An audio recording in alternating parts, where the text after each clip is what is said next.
Hello everyone, welcome to exam ideas. My dear friends, इस वीडियो में हम लोग डिस्कस करेंगे एसएससी सीएचएसएल का एग्जाम जो हुआ है 15 मार्च को, उसमें फर्स्ट सेट में आए हुए सभी जीएस और जीके के क्वेश्चन को। फ्रेंड्स, बिना देरी करते हुए चलिए वीडियो को स्टार्ट करते हैं। यदि आप चैनल पर नए हैं तो चैनल को सब्सक्राइब कर लीजिए और साथ ही साथ बेल आइकन को भी प्रेस कर दीजिए, जिससे आपको आगे आने वाले वीडियो का नोटिफिकेशन आसानी से मिल जाएगा। पहला क्वेश्चन है इसमें फ्रेंड्स, नियासिन किस विटामिन का रासायनिक नाम है? Niacin is the chemical name of which vitamin? तो ये विटामिन B3 का रासायनिक नाम है। फ्रेंड्स, और भी जो विटामिन है उनका रासायनिक नाम और उनकी कमी से होने वाले रोग चलिए देख लेते हैं। तो पहला है विटामिन A और इसका रासायनिक नाम है रेटिनॉल और इसकी कमी से जो रोग होता है वो है रतौंधी। विटामिन B, इसका रासायनिक नाम है थायमिन और इसकी कमी से होता है बेरी रोग। फ्रेंड्स, अभी CGL जो मेंस का एग्जाम हुआ है, CGL मेंस टियर 2, उसमें पूछ लिया था विटामिन B का पहला नाम क्या है। विटामिन B का जो पहला नाम पड़ा था वो क्या नाम था? तो ये थायमिन ही था और यही राइट आंसर होगा, क्योंकि उसके बाद जो विटामिन के वैरायटी आई है उसके बाद उसका नाम पड़ा हुआ है। नेक्स्ट है विटामिन C, इसका रासायनिक नाम है स्कारबिक एसिड और इसकी कमी से स्कर्वी रोग हो जाता है और मसूड़े फूल जाते हैं।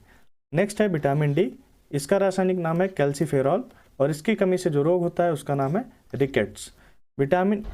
विटामिन E का रासायनिक नाम है टोकोफेरॉल और इसकी कमी से जनन शक्ति कम हो जाती है। नेक्स्ट है विटामिन K का रासायनिक नाम है फिलिकोनॉन और इसकी कमी से रक्त का थक्का नहीं जमता है। नेक्स्ट क्वेश्चन है, साइना नेहवाल किस ओलंपिक में मेडल जीती है? तो इन्होंने लंदन ओलंपिक जो 2012 में हुआ था उसमें कांस्य पदक जीती थी। लंदन ओलंपिक 2012 में हुआ था, इसमें कांस्य पदक जीती थी साइना नेहवाल और इनको अर्जुन पुरस्कार दिया गया है 2009 में, पद्मश्री दिया गया है 2010 में, मेजर ध्यानचंद खेल रत्न पुरस्कार दिया गया है 2009-10 में और पद्म भूषण से इनको नवाजा गया है 2016 में। नेक्स्ट क्वेश्चन है, in which article it is mentioned that the official language of the union shall be Hindi and Devanagari script? किस अनुच्छेद में उल्लेख किया गया है कि संघ की राजभाषा हिंदी तथा लिपि देवनागरी होगी? तो ये अनुच्छेद 343 में उल्लेख किया गया है इसका कि संघ की राजभाषा हिंदी तथा लिपि देवनागरी होगी। हिंदी को राजभाषा का दर्जा 14 सितंबर 1949 को मिला है और इसी की वजह से हर साल 14 सितंबर को हिंदी दिवस मनाया जाता है। नेक्स्ट क्वेश्चन है, who has one the US open 2022 men's singles title? US open 2022 पुरुष एकल का खिताब किसने जीता है? ये जीता है कार्लोस अल्करेज ने। कार्लोस अल्करेज जो स्पेन से हैं, इन्होंने कैस्पर रूड जो नॉर्वे से हैं, इनको हराकर US ओपन पुरुष एकल का खिताब अपने नाम कर लिया है। अब फ्रेंड्स, 2022 में जो भी ग्रैंड स्लैम हुए हैं देख लेते हैं कि कौन सा किसने जीता है। मेल कैटेगरी और फीमेल कैटेगरी ये दोनों देखेंगे हम लोग। तो ऑस्ट्रेलिया ओपन ये हार्ड कोर्ट पे होता है, ऑस्ट्रेलिया ओपन हार्ड कोर्ट पे खेला जाता है और इसमें मेल कैटेगरी में जो विनर रहे हैं वो राफेल नडाल रहे हैं और विनर रही हैं जो फीमेल कैटेगरी में ये हैं Ashleigh Barty. French Open Ashleigh Barty इसी के बाद अब संन्यास ले लिए हैं, इसके बाद से एशले बार्टी कोई भी ओपन नहीं खेलेंगी। फ्रेंच ओपन ये क्ले कोर्ट पे खेला जाता है और ये भी जीते हैं राफेल नडाल ने मेल कैटेगरी में और फीमेल कैटेगरी में ईगा स्वितेक ने जीता है।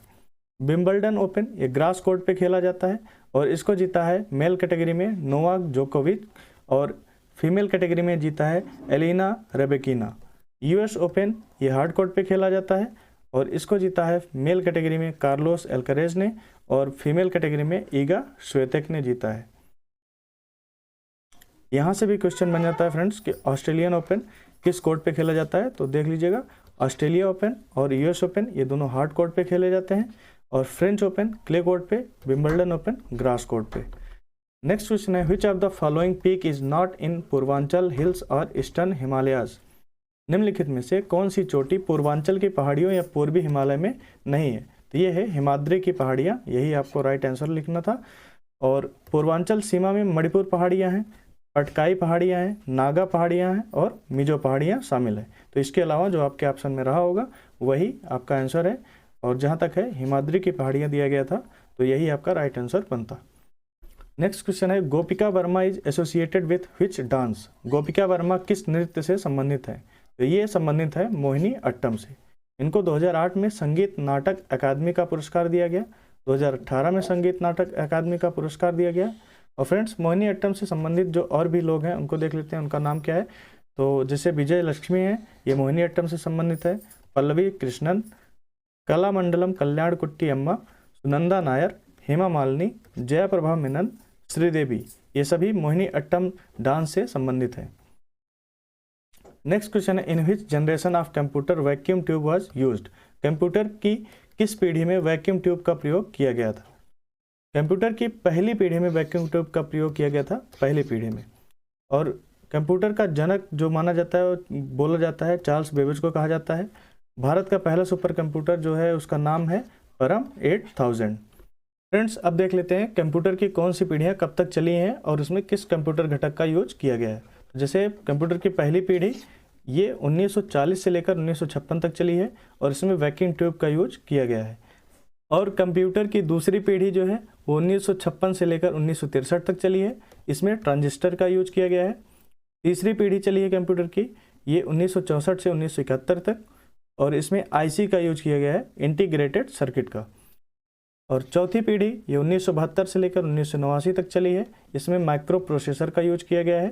और 1989 से अब तक पांचवी पीढ़ी चल रही है, इसमें जो है आर्टिफिशियल इंटेलिजेंस, कृत्रिम बुद्धि का यूज किया जा रहा है। नेक्स्ट क्वेश्चन है, where was Prithvi 2 missile successfully tested. Prithvi 2 missile का सफल परीक्षण कहाँ से किया गया। तो ये उड़ीसा के चांदीपुर से किया गया इसका सफल परीक्षण, और इसके बारे में देख लेते हैं। पृथ्वी 2 जो मिसाइल है इसके बारे में थोड़ी सी जानकारी ले लेते हैं। तो कम दूरी की बैलिस्टिक मिसाइल है ये। पृथ्वी द्वितीय का एक सफल प्रशिक्षण प्रक्षेपण 10 जनवरी 2023 को उड़ीसा के तट पर चांदीपुर के एकीकृत परीक्षण रेंज से किया गया है। नेक्स्ट क्वेश्चन है, who is considered the queen of thumri. Thumri की रानी किसे माना जाता है। तो ये गिरजा देवी को माना जाता है, ठुमरी की रानी। नेक्स्ट क्वेश्चन है, बिटवीन हुम was the treaty of Amritsar signed. Amritsar की संधि किसके बीच हुई थी। अमृतसर की संधि महाराणा रणजीत सिंह और अंग्रेजों, ईस्ट इंडिया कंपनी जो चला रहे थे अंग्रेज, उनके बीच 25 अप्रैल 1809 को हुई थी। नेक्स्ट क्वेश्चन है, which book is written by Kalidas. Kalidas के द्वारा कौन सी पुस्तक लिखी गई है। कालिदास के द्वारा मेघदूतम लिखी गई है, कुमार संभवम, अभिज्ञान, शाकुंतलम, रघुवंशम आदि कालिदास की प्रमुख रचनाएं हैं, और इसमें से जो भी रहा हो आपका ऑप्शन वही आपको टिक करना था। नेक्स्ट क्वेश्चन है, who is the author of the book your best day is today. Your best day is today पुस्तक के लेखक कौन है। तो ये हैं अनुपम खेर। अनुपम खेर के द्वारा लिखी गई है book your best day is today. Next question है, into how many parts is the border of India and China divided. Bharat और चीन की सीमा कितने भागों में बटा है। तो ये 3 भागों में बटा है, पश्चिमी क्षेत्र, मध्य क्षेत्र और पूर्वी क्षेत्र। नेक्स्ट है, what is the orbital period of Mars. मंगल ग्रह का परिक्रमण काल क्या है। तो इसका परिक्रमण काल है 687 दिन। 687 दिन में ये एक चक्कर लगाता है सूर्य का, और उपग्रहों की संख्या इसमें है 2, जिसका नाम है फोबोस और डाइमस। नेक्स्ट है, which of the following statements is incorrect with respect to Rajya Sabha. Rajya Sabha के संदर्भ में निम्नलिखित में से कौन सा कथन गलत है। तो इसमें जो ऑप्शन है आपका ये चूज करना था, इसमें दिया था 40 वर्ष। राज्यसभा में शामिल होने के लिए 40 वर्ष की आयु आवश्यक है, तो ये 40 वर्ष गलत हो जाता, क्योंकि 30 वर्ष की आयु आवश्यक होती है। नेक्स्ट क्वेश्चन है, which of the following book is written by Ruskin Bond. निम्नलिखित में से कौन सी पुस्तक रस्किन बॉन्ड द्वारा लिखी गई है। रस्किन बॉन्ड द्वारा जो पुस्तक लिखी गई है, ऑप्शन में थी how to live your life. ये आपको सही टिक करना था इस पे, how to live your life. और रस्किन बॉन्ड के द्वारा और भी जो पुस्तक लिखी गई एक बार देख लेते हैं। नेक्स्ट जो शिफ्ट है उनके लिए, the blue umbrella, the boy from the hills, the room on the roof, A flight of pigeon. ये सभी रस्किन बॉन्ड के द्वारा लिखी गई पुस्तकें हैं। नेक्स्ट क्वेश्चन है, which of the following statements is incorrect regarding the qualification of the vice president. उपराष्ट्रपति की योग्यता के संबंध में निम्नलिखित में से कौन सा कथन गलत है। ये सभी कथन सही हैं, और इसके अलावा जो भी रहा होगा आपके ऑप्शन में वो गलत कथन था। तो उपराष्ट्रपति बनने के लिए उसे भारत का नागरिक होना चाहिए। दूसरा है, कम से कम 35 वर्ष की आयु होनी चाहिए। और तीसरा है, भारत के राष्ट्रपति का चुनाव संसद के दोनों सदनों, राज्यसभा और लोकसभा के सदस्यों, उसमें निर्वाचित और मनोनीत दोनों द्वारा अप्रत्यक्ष रूप से किया जाता है। नेक्स्ट क्वेश्चन है, how many players are there in basketball. Basketball में कितने खिलाड़ी होते हैं? तो इसमें टोटल 5 खिलाड़ी होते हैं। और फ्रेंड्स, पीडीएफ से पढ़ना चाहते हैं, पीडीएफ डाउनलोड करने के लिए हमारे टेलीग्राम चैनल से जुड़ सकते हैं आप, जिसका लिंक डिस्क्रिप्शन बॉक्स में है, या आप @examideas लिख कर भी चैनल को सर्च करके ज्वाइन कर सकते हैं टेलीग्राम पर। फ्रेंड्स, अभी तक आपने चैनल को सब्सक्राइब नहीं किया, चैनल को सब्सक्राइब कर लीजिए, और वीडियो पसंद आए वीडियो को लाइक कीजिए, दोस्तों के साथ शेयर कीजिए।